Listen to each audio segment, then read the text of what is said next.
जर्नियस और इवेल्टल, अगर एक गॉड है लाइफ का तो दूसरा गॉड है डेथ का। अगर एक गॉड एटर्नल लाइफ ग्रांट कर सकता है तो दूसरा गॉड एटर्नल डेथ। और क्या हो अगर इन दोनों गॉड लेवल डिटीज के बीच में फाइट हो जाए।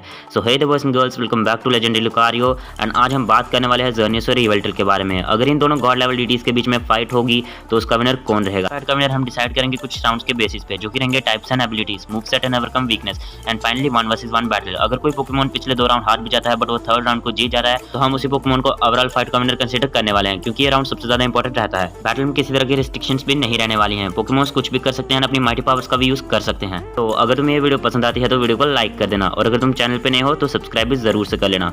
Now without any further ado, let's get started. We are paid, that's all. We are God.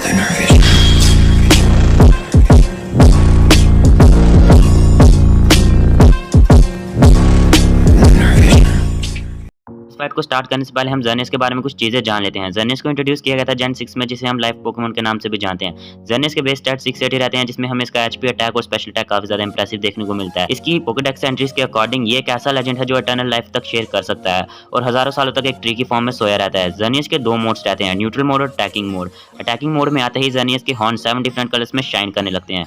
Actually जर्नियस का कॉन्सेप्ट बेस है इग्नीर पे और उसके 4 स्टेजेस, डैन, डुलेन, डुनेर एंड डुफेनोर पे, जो कि नॉर्स माइथोलॉजी की एक डियर लाइक डिटी थी। इग्नीर वालहल्ला में रिसाइड करते हैं और वहां पे वर्ल्ड ट्री की फ्लैश रूट्स और ब्रांचेस को खाते हैं। तो अब हम बात कर लेते हैं इवेल्टल के बारे में। इवेल्टल एक dark and flying type Pokemon है, जिसे हम डिस्ट्रक्शन पोकेमोन के नाम से भी जानते हैं, और इसके नाम से ही पता चल रहा है कि ये चारों तरफ से डिस्ट्रक्शन फैलाता है। इवेल्टल के बेस स्टैट्स भी 680 रहते हैं, जिसमें हमें इसका attack, special attack and HP काफी ज्यादा इंप्रेसिव देखने को मिलता है। इवेल्टल की पोकेडेक्स एंट्रीज के अकॉर्डिंग जब इवेल्टल की लाइफ खत्म होने वाली होती है तो वो अपने आसपास के सभी लिविंग क्रिएचर्स की लाइफ फोर्स को अब्सॉर्ब करके एक ककून में बदल जाता है। इवेल्टल की इंस्पिरेशन काफी अलग अलग गॉड से ली गई है। आयरिश माइथोलॉजी के according Celtic goddess of death Morgan पे बेस्ड है, जो कि वॉर, डूम और डेथ की गॉडेस थी। नॉर्स माइथोलॉजी के अकॉर्डिंग इवेल्टल एक ऐसे डीटी पे बेस्ड है जो ईगल की फॉर्म में वर्ल्ड के एंड पे बैठते थे, या फिर हम उसे अननेम्ड ईगल के नाम से भी जानते हैं, जो कि वर्ल्ड ट्री के टॉप पे बैठा करते थे। अब हम अपने पहले राउंड को स्टार्ट करते हैं, जो कि होगा टाइप्स एंड एबिलिटीज पे। तो सबसे पहले हम बात कर लेते हैं जर्नियस के बारे में। अगर टाइप की बात करें तो जर्नियस एक प्योर फेरी टाइप पोकेमोन है, जिसकी एबिलिटी है फेरी ऑरा। फेरी ऑरा एक ऐसी एबिलिटी है जो सभी पोकेमोन के फेरी टाइप मूव्स को 33% बूस्ट कर देती है। जर्नियस की typing one of the strongest typing में से है, और अपनी फेरी टाइपिंग की वजह से जर्नियस पोकेमोन यूनिवर्स की सबसे स्ट्रॉन्गेस्ट टाइपिंग ड्रैगन टाइप को पूरी तरह से डोमिनेट कर लेता है। जर्नियस एक बहुत ही ज्यादा पावरफुल स्वीपर है, एंड इसका रॉ ऑफेंस इस पोकेमोन को जेन 6 का one of the best Pokemons में बदल देता है। ये तो बात की हमने जर्नियस के बारे में। अब हम बात कर लेते हैं इवेल्टल के बारे में। इवेल्टल एक dark and flying type Pokemon है। इवेल्टल की एबिलिटी डार्क और है, जो सभी पोकेमोन के डार्क टाइप मूव्स को 33% बूस्ट कर देती है। इवेल्टल की टाइपिंग उसे ऑफेंसिवली बहुत ही ज्यादा पावरफुल बना देती है। इवेल्टल एक बहुत ही ज्यादा वर्सेटाइल पोकेमोन है और मार्शेडो, म्यूटू और नेक्रोजमा डस्कमेन फॉर्म जैसे पोकेमोन्स को भी टक्कर दे सकता है।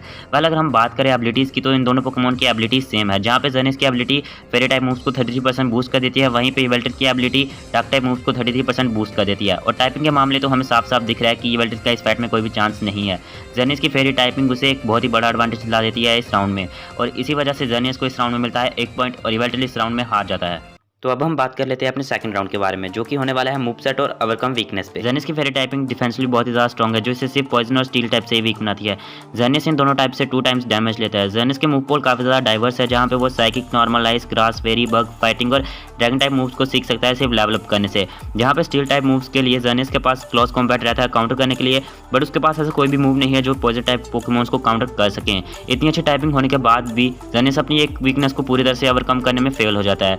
जर्निस का सिग्नेचर मूव रहता है जियोमेंसी, जो एक फेरी टाइप मूव है। जियोमेंसी एक 2 टर्न बेस्ड मूव है जो यूजर के special attack, special defence and speeds को 2 टाइम से रेस कर देता है, एंड ये मूव बहुत ही ज्यादा ओवरपावर्ड है। बात कर लेते हैं इवेल्टल के बारे में। इवेल्टल एक dark and flying type Pokemon है, जो इसे पूरे 4 टाइप के अगेंस्ट वीक बना देता है, जो कि है इलेक्ट्रिक, आइस, रॉक एंड फेरी। इवेल्टल इन सभी टाइप से 2 टाइम्स डैमेज लेता है। इवेल्टल का मूव सेट भी काफी ज्यादा वर्सेटाइल है, जिसमें हमें normal, dark, flying, ghost, dragon, fighting और साइकिक टाइप मूव्स देखने को मिलते हैं only through levelling up. Rock type move की हेल्प से इवेल्टल इलेक्ट्रिक टाइप और आइस टाइप पोकेमोन्स को हैंडल कर सकता है, एंड रॉक टाइप पोकेमोन्स के लिए इवेल्टल के पास क्लोज कॉम्बैट तो है ही, बट जर्नियस की तरह ही इवेल्टल भी अपनी एक वीकनेस को ओवरकम करने में पूरी तरह से फेल हो जाता है, जो कि है फेरी टाइप। इवेल्टल के पास ऐसा कोई भी मूव नहीं है जो फेरी टाइप के खिलाफ सुपर इफेक्टिव डैमेज कर सके।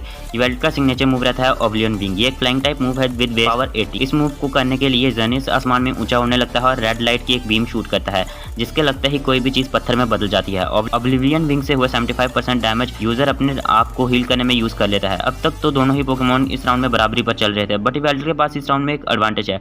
इवेल्टल 2 टाइप से इम्यून रहता है और पूरे पूरे 3 टाइप से रेजिस्टेंस रखता है, जबकि ज़र्नियस सिर्फ एक ही टाइप से इम्यून है और एक ही टाइप से रेजिस्टेंस रखता है। और हमें ये भी नहीं भूलना चाहिए कि एनिमे के अकॉर्डिंग जिस भी पोकेमोन या फिर जिस भी क्रिएचर को ओब्लिवियन लगता है वो पूरी तरह से पत्थर में बदल जाता है। सभी चीज़ों के बेसिस पे मुझे लगता है कि इस राउंड का विनर होना चाहिए इवेल्टल को। अब दोनों ही पोकेमोन के पास एक पॉइंट आ चुके हैं और अब हम बात करने वाले हैं अपने थर्ड और फाइनल राउंड के बारे में, जो कि रहने वाला है 1 वर्सेस 1 बैटल। मैं एक बात बताना चाहता हूँ, इस चैनल पे तुमने जितने भी वर्सेस वीडियोस मिलेंगे उनका विनर या तो मेरे हाइपोथेसिस पे होता था या फिर उस पोकेमोन की फीड्स पे जो हमने एनिमे में देखी होती थी, क्योंकि हमारे पास कोई भी ऑफिशियल सोर्स नहीं था जिसकी मदद से हम उनके पावर्स को मेजर कर सकें या फिर ये पता लगा सकें कि कौन सा लेजेंडरी ज़्यादा पावरफुल है। बट इस बैटल में ऐसा बिल्कुल भी नहीं होने वाला। इस बैटल का विनर मैं तुम्हें प्रूफ के साथ बताऊंगा, ना कि किसी हाइपोथेटिकल आर्ग्यूमेंट के साथ। अगर किसी क्रिएचर को लाइफ मिली है तो उसकी डेथ भी इनएविटेबल है। ज़र्नियस एक ऐसा पोकेमोन है जो लाइफ देता है और इवेल्टल एक ऐसा पोकेमोन जो लाइफ लेता है। एक पोकेमोन एटर्नल लाइफ ग्रांट करता है तो दूसरा पोकेमोन एटर्नल डेथ का हार्बिंगर है। हमने अब तक जितने भी पॉइंट्स देखे उनके बेसिस पे तो यही लगता है कि ज़र्नियस इस फाइट का विनर होगा just because of its very typing, but ऐसा बिल्कुल भी नहीं है और ये रहा इस चीज़ का proof. Pokemon X and Y manga के वॉल्यूम 55 चैप्टर 2 में इन दोनों पोकेमोन को इंट्रोड्यूस करवाया गया था, जहाँ पे दोनों ही पोकेमोन एक दूसरे से लड़ रहे होते हैं। दोनों ही पोकेमोन इवनली मैच रहते हैं, इनके सिर्फ पुशी मूव से पूरे वाइनली टाउन को खतरा हो जाता है। एंड वहीं पे कुछ देर बाद टीम प्लेयर आ जाती है एंड उन्हें देख के ज़र्नियस और इवेल्टल लड़ना बंद कर देते हैं। इस चीज़ को देख के टीम प्लेयर का एक एग्जीक्यूटिव कहता है कि यूनिट ए, ज़र्नियस और इवेल्टल कुछ देर पहले लड़ रहे थे बट अब वो अपने एक दूसरे से दूर हो रहे हैं। उन्हें ये रियलाइज़ हो गया कि जब तक वो इवनली मैच्ड वो एक ऐसी फाइट में घुल जाएंगे जिसका कोई भी अंत नहीं होगा। और इसी चीज़ से ये कंफर्म हो जाता है कि ज़र्नियस और इवेल्टल इवनली मैच्ड है। अगर एक गॉड ऑफ लाइफ है तो दूसरा गॉड ऑफ डेथ। लाइफ कभी डेथ से नहीं जीत सकती और डेथ कभी लाइफ से नहीं। बट अगर तुम मेरा पर्सनल ओपिनियन पूछते हो तो मुझे भी यही लगता है कि एनिमे लॉजिक के हिसाब से इस बैटल का विनर ज़र्नियस को होना चाहिए था। और तुम्हें क्या लगता है ऐसा कमेंट्स में ज़रूर बताना। मैं भी जानना चाहूँगा कि तुम्हें क्या लगता है इस बैटल का विनर कौन होगा, ज़र्नियस या फिर इवेल्टल। बट हमारे पास यहाँ पे एक ऑफिशियल प्रूफ है जो हमें ये कहता है कि ज़र्नियस और इवेल्टल की फाइट में कोई भी नहीं जीत सकता। तो मैं भी इसी आंसर के साथ जाना चाहूँगा, बट तुम भी अपना आंसर मुझे ज़रूर बताना। सो बस आज की वीडियो में इतना ही। ज़र्नियस और इवेल्टल के बीच की फाइट तुम्हें कैसी लगी मुझे कमेंट करके ज़रूर बताना। और अगर तुम्हें ये वीडियो पसंद आए तो वीडियो को लाइक कर देना, चैनल पर नए हो तो सब्सक्राइब जरूर से कर लेना।